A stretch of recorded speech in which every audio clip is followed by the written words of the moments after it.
learners, and welcome to another session on the topic displacement.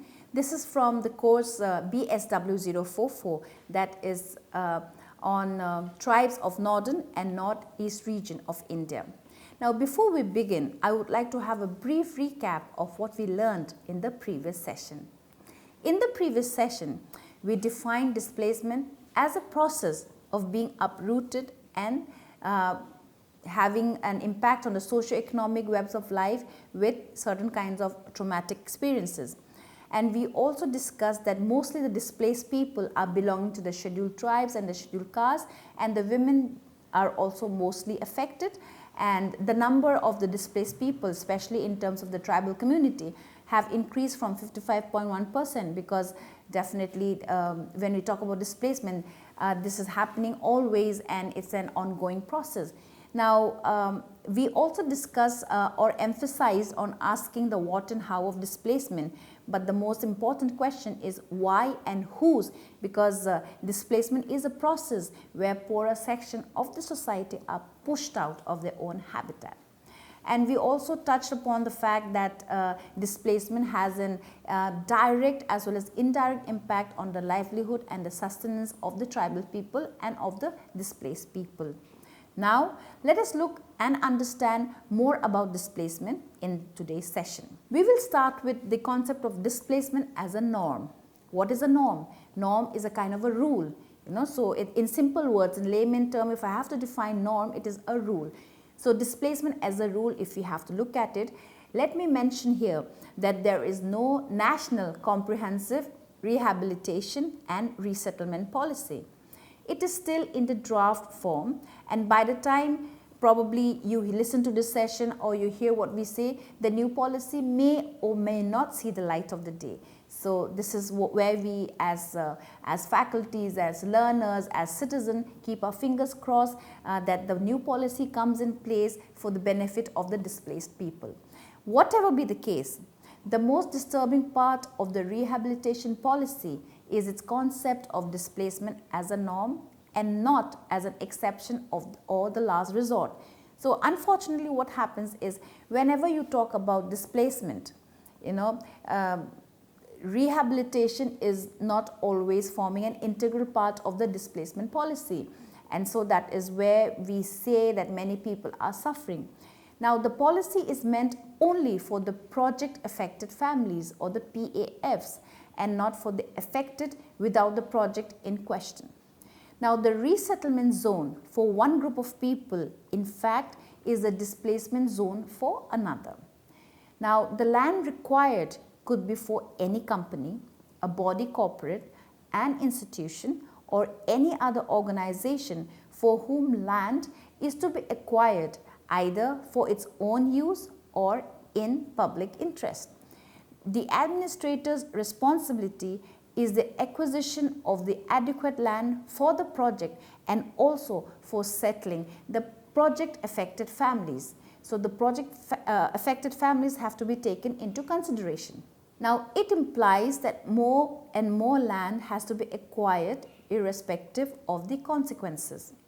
The policy fails to address the problem of culture, religion, social organization and community life. One of the important issues around rehabilitation and resettlement is the development paradigm. Displacement is considered inevitable for development. Displacement is not taken as the last resort. So this is a very important point that we're mentioning here, that displacement is considered inevitable for development. That means it is not considered as a last resort. People are not thinking, or the project planners are not thinking that let's not displace this particular group of people, let us try and bring the project towards a different area. No, but then for them displacement is considered inevitable for development. So this is where the problem arises, and more so the problem becomes more heightened when the rehabilitative policy is not in place. Now, even in the cases where displacement is the last resort, rehabilitation is only secondary. We've mentioned this time and again. Now, this is basically a denial of people's ownership to land and their right to live in dignity. Land is the only possession of the tribals, if that is taken away from them, there is nothing left. The principle of terra nullius, or vis-a-vis nobody's land, hence that of the state, is applied here. Now, even the private property of the individual can be acquired anytime by the state. The principle of eminent domain is the guiding principle of land transactions. The policy does not seem to recognize the historical, customary and cultural rights of the tribal community in practice, though it does mention them in letter. According to Fernandez, any policy should recognize the historically established rights of the people over their livelihood, including land, natural resources and knowledge, etc. This entails recognition of their rights to land, livelihood and survival. Fernandez opines that the lands should be treated as a community resources. It implies therefore that if the government or a company acquires such lands, it must pay full compensation to the traditional residents and rehabilitate them totally. So here the good thing is to give them full compensation, but at the same time to rehabilitate them totally. So what happens is, when you compensate them, they can go buy another set of land and settle there. And when you give them rehabilitation, then they are able to start life afresh without having to be impoverished or lead a poor life. Now, the policy is sensitive to the multiple displacements. There is no assurance that the project affected families from earlier projects will not be displaced again. Of course, because once a project happens and if they shift to some place and if another project comes and they have to shift from that place again, so nobody can give an assurance that these families who have been shifted from other places or are displaced because of other projects will not be displaced again. So the policy is insensitive to the disruption of traditional culture and ecological and environmental degradation. There is also no assurance that the displaced people or person from other projects in this region will be resettled and rehabilitated first before the newly displaced are rehabilitated. So the problem here is, once a person is displaced and they're not rehabilitated, then there's another set of family who are displaced and they have to be rehabilitated. So when the first circle is not completed, the second circle always comes back. And so it increases the number of people that needs to be rehabilitated, and that's where we say the rehabilitative policy is not in place. Now, the policy is unfortunately not gender sensitive at the same time. It does not take into account the trouble the women go through in such situation without the rehabilitation first. Now, having talked about so many aspects, let us look at the inner contradiction. The notion of development by dispossessing tribals of their land is contradictory in terms. How is that? The government is aware of the traumatic, psychological and socio-cultural consequences besides deprivation and displacement of their lands, livelihood and resource base. The stress, however, seems to be on compulsory acquisition of land for public purpose and the inevitability of displacement. The policy talks of minimizing large-scale displacement to the extent possible, but does not say anything about efforts to prevent displacement altogether. So here, what important term we have discussed is the inevitability of displacement. So it has to happen, that is what it means. But even if it's happening, where is the rehabilitation policy? So that is the question that we ask. Though the policy seeks to handle the issues of displacement with utmost care, the text that follows hardly reflects any desire to stop displacement, and that is why we talk about inevitable displacement. The policy also acknowledges that cash compensation does not really enable the victims to obtain cultivable land, homestead and other resources which they had to surrender to the state. Because like we said, cash compensation is always not sustainable. It is also aware that the landless agricultural workers, forest dwellers, tenants and artisans etc. among many others those dependent on the acquired assets, though severely affected, are not eligible for cash compensation again, but offers mighty little for them. So people who are, they also have a certain group of people who are not eligible for cash compensation. What would they do?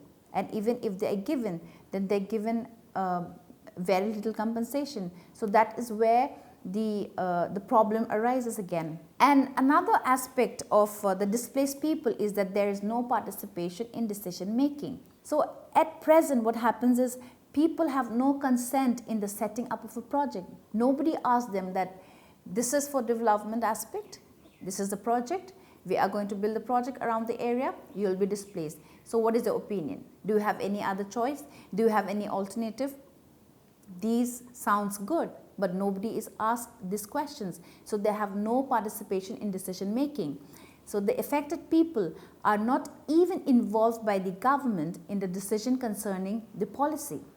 Till now, no project has recognized this right. Fernandez says displacement is taken for granted. So this is something if a layman has to say, okay, we are bringing in development in this particular area, and this is a group of people whose land is coming right in between the project area. So we have to displace them. That's it. Displacement is taken for granted. Displacement is inevitable. So the people whose land is being affected, they are not asked any questions. They are not seeked. Their opinion is not sought, like, do you have any alternative plans? So this is where the problem arises. Now the assumption is that the people, most of them poor and powerless, should adjust themselves to the situation once a decision to displace them is taken. This is the right of the displaced potential victim and those who might accommodate them subsequently. Now, they have the right to information in the regional and local languages regarding the project. Probably information are given, but if you're talking about people who are illiterate, how much of the information that you provide to them is actually being, heard by them or understood by them or, developed by them so that they're able to come out and give certain suggestions. Now, as per the cost-benefit analysis, due to displacement, there is destruction of the livelihood of the poor.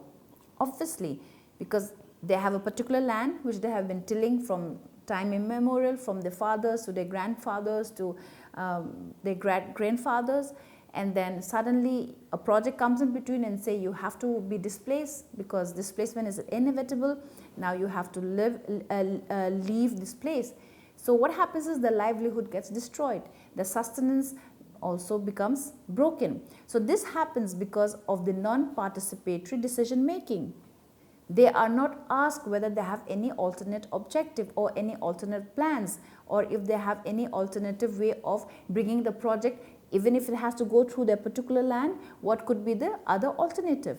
So though lots have been said about the socio-cultural aspect in the rehabilitation policy, it appears as if only the marketable commodities of the economy are taken into consideration. Now again, coming back to Fernandez in 1997, suggests that while calculating and assessing the economic value of assets lost for the purpose of compensation, the concept of replacement value of all quantifiable assets should be used in the place of present depreciated value of assets carrying ownership titles alone. He further says that the policy should recognize the social and psychological trauma caused by dislocation and displacement and focus on mechanisms to compensate and relieve the distress thus caused. Efforts have to be made to prepare the outsiders for a new life, economically, socially, and psychologically.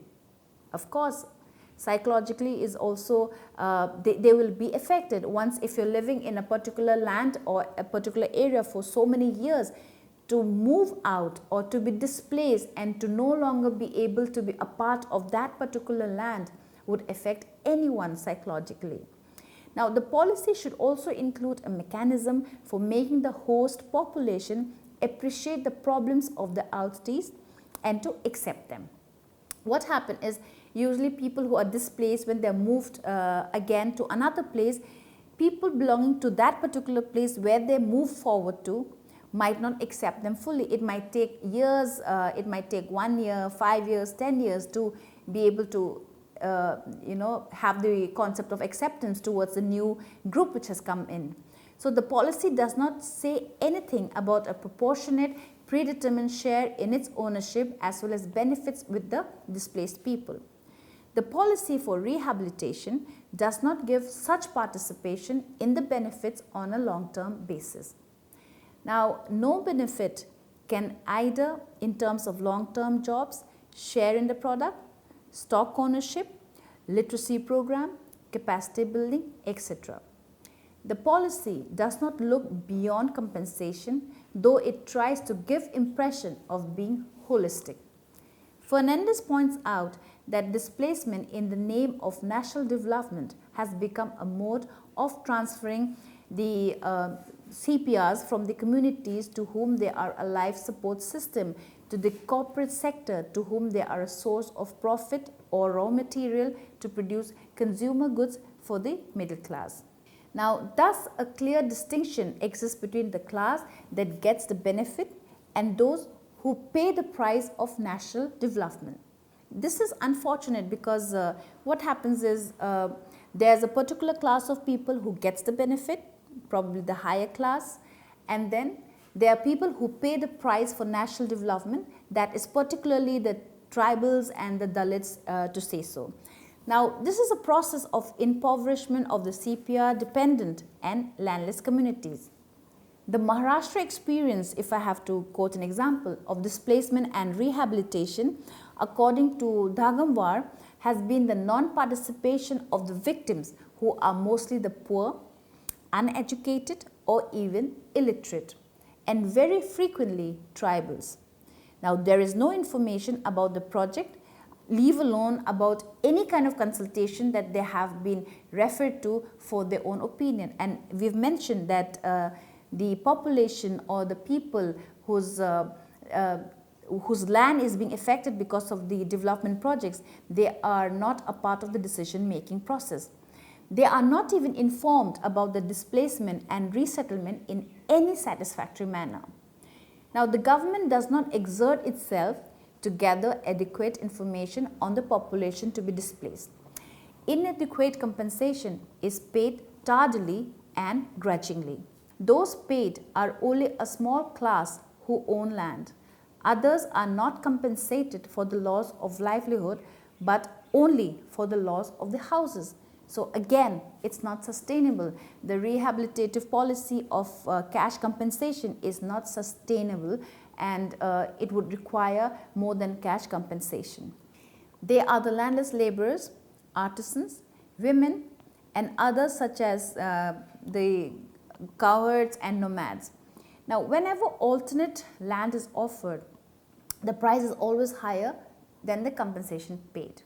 So even if a compensation is good enough, they cannot afford to buy a land because then the price of the land increases.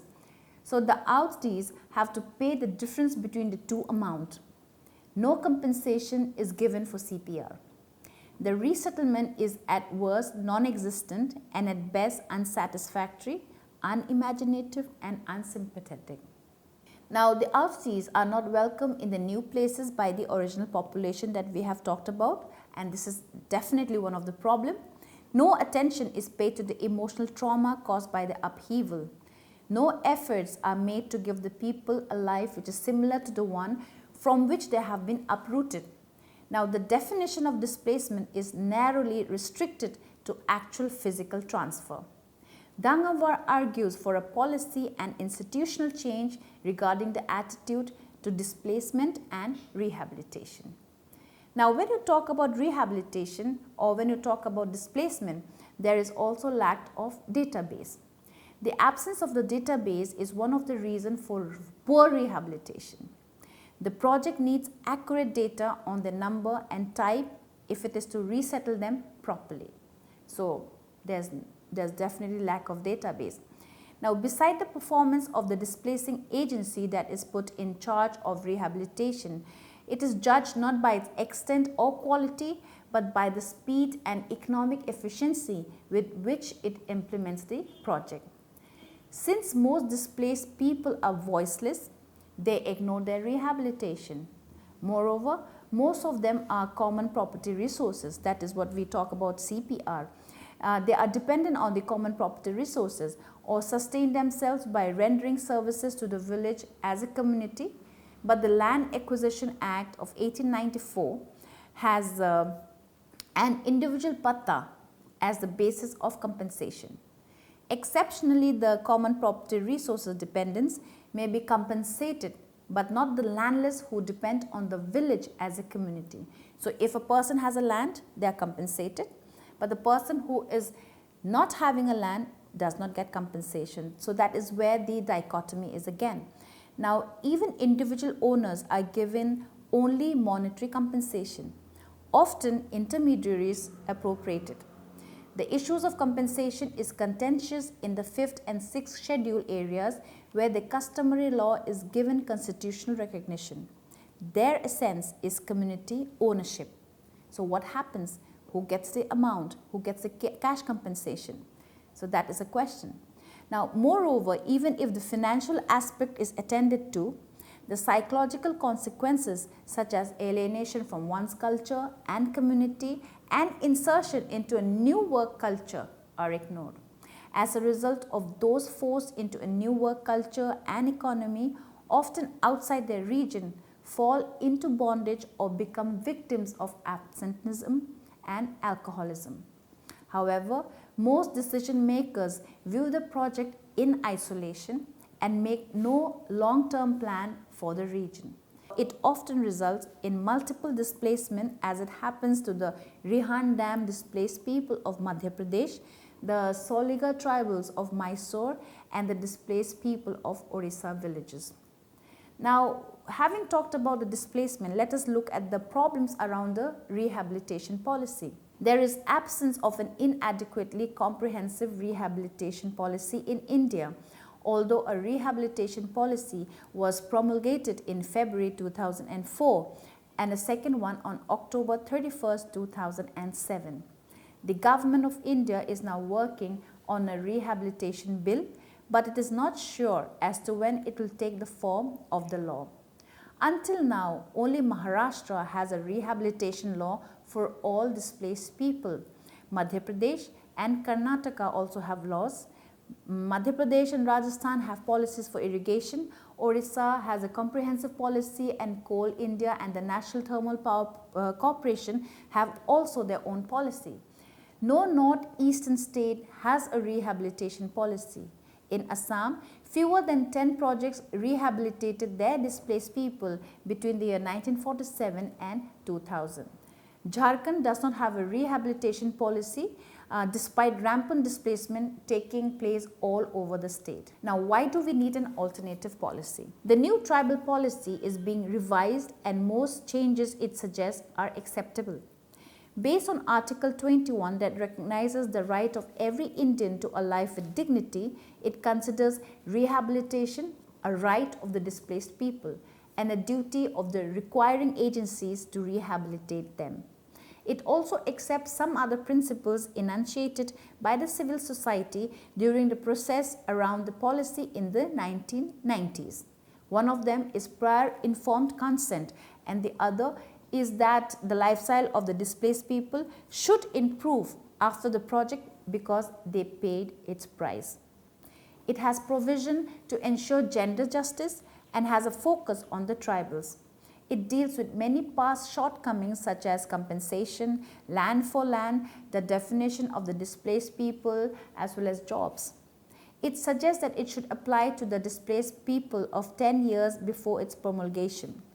Ways have to be found of identifying them because numbers get lost, and then therefore lack of database could also result in most of the people not getting these kind of the rehabilitation policy. The failure to evolve a just rehabilitation law or policy reinforces the view that the decision making or the decision makers ignore the displaced people because most of them belong to powerless group.